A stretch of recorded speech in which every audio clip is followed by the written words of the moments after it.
V Zavarovalnici Triglav za namen vrednotenja tveganja uporabljamo približno nekje 50 parametrov. Velika večina teh parametrov je vezanih na vozilo, manjši del, recimo okoli 5, pa na voznika.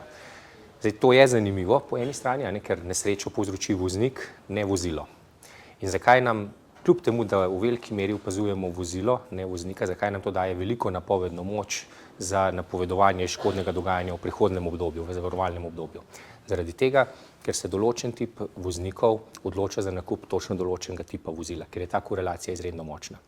In tako tudi pri mladih voznikih, recimo, kaj jim zelo veliko pomeni ta svoboda, dinamičnost, tudi zbirajo določen tip vozil in zaradi tega potem tudi to vodi v neko statistično značilno škodno dogajanje. Če zdaj pogledamo samo mlade voznike, kaj opažamo, da tisti najmlajši, najbolj neizkušeni vozniki, govorimo o 18-19 let starost, takoj potem, ko opravijo izpit, so nekje do 3-krat bolj tvegani od tistih izkušenih voznikov. To pomeni, da je verjetnost za nastanek nesreče 3-krat večja kot pa pri izkušenih voznikih. Ravno za ta namen imamo v Zavarovalnici Triglav razvit produkt polico za mladega voznika, kjer to dodatno tveganje s to polico tudi krijemo.